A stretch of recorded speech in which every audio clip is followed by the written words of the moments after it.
नमस्कार, मैं हूं नीलू।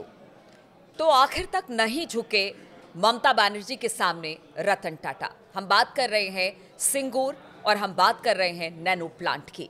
क्या कुछ हुआ था उस समय, किस तरह से ममता बनर्जी के सामने अंत अंत तक डटे रहे रतन टाटा और फिर वहां पर प्लांट भले ना लगा पाए लेकिन उस सपने को साकार उन्होंने जरूर किया। इसी पर बातचीत करने के लिए मयंक मेरे साथ जुड़ गए हैं।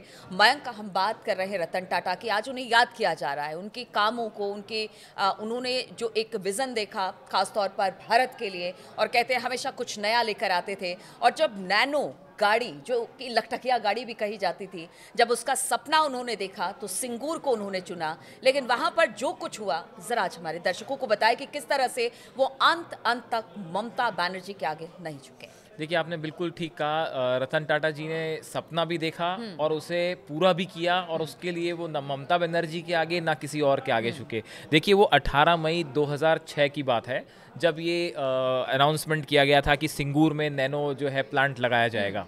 लेकिन उस समय बुद्धदेव भट्टाचार्य वहाँ के सीएम थे वेस्ट बंगाल में, और उसके बाद ममता बनर्जी ने इस प्लांट के खिलाफ जो है वो पूरा एक आंदोलन छेड़ दिया, और उसके बाद में फिर जो है इसे गुजरात शिफ्ट करना पड़ा। लेकिन जो नैनो बनाने का सपना था वो रतन टाटा ने छोड़ा नहीं और उसे पूरा किया। आज हमको आपको बताएंगे कि कैसे इसके लिए उन्हें एक लंबा संघर्ष करना पड़ा। देखिए, 2006 में विधानसभा चुनाव होते हैं पश्चिम बंगाल में, और उसमें वाम मोर्चे को जबरदस्त जो है वो बहुमत मिलता है, जीत हासिल हुई। उसके बाद जो है बुद्धदेव भट्टाचार्य जो है वहाँ के मुख्यमंत्री बनते हैं। अब इसी समय जो है वो टाटा मोटर्स को नैनो लगाने के लिए, नैनो अपनी कार के लिए प्लांट की तलाश थी, कि जमीन की तलाश थी कि कहाँ पे जो है वो प्लांट लगाया जाए। अब पश्चिम बंगाल सरकार ने, बात होती है टाटा मोटर्स की, पश्चिम बंगाल सरकार से बात हुई और वहाँ पे प्लांट लगाने के लिए 997 एकड़ ज़मीन जो है उसका अधिग्रहण करने का फैसला किया सरकार की तरफ से। ये ज़मीन जो थी वो सिंगूर में थी। अब आप देखिए, जो कोलकाता से 90 मिनट की दूरी थी, सिर्फ उसकी 90 मिनट का ड्राइव था। खड़गपुर से एकदम करीब थी, जहां आईआईटी जैसा संस्थान है। आप उसकी लोकेशन देखिए, हल्दिया जो पोर्ट है यहाँ से सिर्फ 100 किलोमीटर दूर था।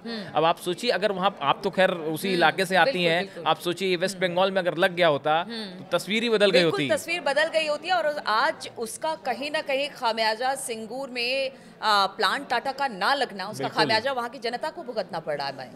अब हुआ ये कि ये ज़मीन अधिग्रहण शुरू हुआ जब, तो जो वहाँ के लोकल कुछ लोग थे जो भूमि के मालिक थे, इसमें से कुछ लोगों ने जो है उनको कहते हैं कि बरगलाया गया, या उनको जो भी जिस तरह से झांसे में लिया गया, उन्होंने वहाँ पे संघर्ष शुरू किया, ऐसे आरोप लगते हैं। संघर्ष शुरू हुआ, उसके बाद 2007 के मई महीने तक ये विवाद जो है वो अपने चरम पे पहुंच गया। एकदम विवाद ने तूल पकड़ लिया और वहाँ पे जो है हिंसा भी शुरू हो गई।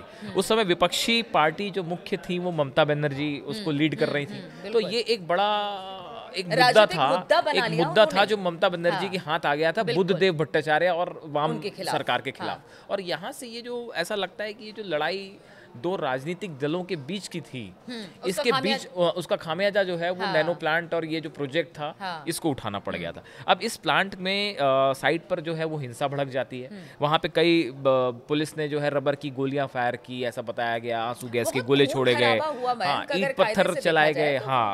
मतलब मामला जो है वो बहुत ज्यादा तूल पकड़ गया। उसके बाद ममता बनर्जी ने जो है वो इस प्लांट के खिलाफ जो है वो मार्च निकालने शुरू कर दिए, आंदोलन करने शुरू कर दिए, अनिश्चितकालीन भूख हड़ताल शुरू कर दी, धरना प्रदर्शन बहुत हुआ। तो उसकी वजह से ये पूरा मामला जो है डिरेल होने लगा अपनी जगह से। उसके बाद फिर विवादों के बाद जो भूमि अधिग्रहण की प्रक्रिया थी वो पूरी नहीं हो पाई, वो बीच में अटक गई।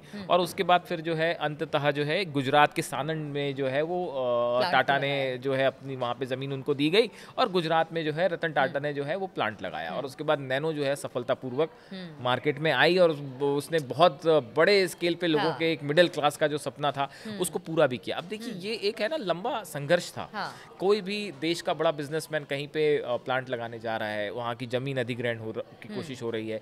ऐसे में जो है एक प्रकार से मान लीजिए ये कहा जा सकता है कि ममता बनर्जी की तरफ से लगातार चैलेंज किया गया। लेकिन रतन टाटा अपने विजन पे जो उन्होंने सोच रखा था कि मुझे मध्यम वर्ग के लिए करना है, वो उस पे अड़े रहे। वो लगातार उसके लिए काम करते रहे, भले एक जगह से उन्हें शिफ्ट करना पड़ा, लेकिन उन्होंने हार नहीं मानी। इसीलिए लोग कहते हैं कि ममता के सामने वो झुके नहीं। झुके नहीं ममता के सामने। और देखिए, अगर कोई उद्योगपति अपने पैसे लगाता है तो वो बड़ी सोच समझ कर लगाता है। अच्छा खासा साल उन सब चीजों में, उन विवादों में रहा, इसके बावजूद वो अपने कह सकते हैं ना कि सपने से बिल्कुल डिरेल नहीं हुए। हाँ। वो उस सपने को उन्होंने सोच रखा था कि अगर पश्चिम बंगाल ना सही तो कहीं और सही। और वो जो एक नैनो का सपना, एक नैनो कार का सपना, जो एक लखटकिया कार जो मिडिल क्लास के लिए उन्होंने सोचा था, वो उसको पूरा किया। तो ऐसे थे रतन टाटा। ये आप बिल्कुल सही कह रहे हो। यही वजह है कि जब आप पीएम मोदी जब आज उन्हें याद कर रहे हैं तो कह रहे हैं कि रतन टाटा न सिर्फ सपने देखते थे बल्कि उसको पूरा भी करते थे। ये आज पीएम मोदी ने जो अपना उनको एक्स पे उनके लिए कहा है, तो बिल्कुल सही बात थी। और फिर देखिए उसके बाद फिर मामला आगे तक चला, इसमें कोर्ट की काफ़ी कार्रवाई हुई और कोर्ट का फैसला भी आया, उनकी ज़मीनें जो थी वो वापस की गई। लेकिन इस मामले में ये रहा कि 766 करोड़ का आर्बिट्रल अवार्ड जो है वो टाटा मोटर्स को जो है वापस दिया गया, और फैसिलिटी से संबंधित जो नुकसान था उसको मुआवजे के तौर पे वो वापस भी टाटा मोटर्स को मिला। क्योंकि समय की बर्बादी और पैसों की बर्बादी दोनों हुई। तो देखिए रतन टाटा जो है वो इस पूरे मैटर में जो है वो कानूनी लड़ाई भी वो लड़ते रहे। वो जो है ग्राउंड पे भी जो है उन्होंने अपना विजन जो है वो उसको पूरा किया। उसे लोगों के लिए, वो जो देश के मध्यम वर्ग के लिए जो सपना उन्होंने देखा था वो भी उन्होंने पूरा किया। तो एक प्रकार से जो ये जो आप कह रही थी कि ममता बनर्जी के सामने झुके नहीं, तो रतन टाटा शायद इसी का नाम रतन टाटा था, यही बिल्कुल। उनके नाम का मतलब था। हम इसलिए भी याद कर रहे हैं कि रतन टाटा आज हमारे बीच में नहीं है। आंखें नम है, दिल गमगीन है, लेकिन जो उन्होंने किया और जो जज्बे के साथ वो कोई चीज ठान लेते थे, करते थे, आज उसको एक तरह से कहते हैं कि उस चीज़ को याद करने का दिन है। और अगर नैनो गाड़ी की बात की जाए, कार की बात की जाए, तो हम आपको ये भी बता दें कि नैनो का सपना आखिरकार रतन टाटा ने क्यों देखा था। मुंबई की सड़क पर एक बार बरसात के दिनों में जब जा रहे थे तो उन्होंने देखा एक स्कूटर पर मिडिल क्लास फैमिली, जिसके आगे एक बच्चा खड़ा था। स्कूटर के जो व्यक्ति था वो स्कूटर चला रहा था, पीछे उनकी पत्नी बैठी थी और उनके हाथ में एक छोटा सा बच्चा था। बारिश और फिसली सड़क पर वो लोग इस तरह से जा रहे थे और बड़ी जान जोखिम में डालकर जा रहे थे। तब रतन टाटा को लगा कि ऐसा क्यों हो रहा है, क्या मिडिल क्लास के लिए कोई ऐसी गाड़ी, कोई सेफ ऐसी गाड़ी नहीं बनाई जा सकती जिसमें कम पैसे में वो इस पर सवारी कर सके और अपनी फैमिली को महफूज रखे।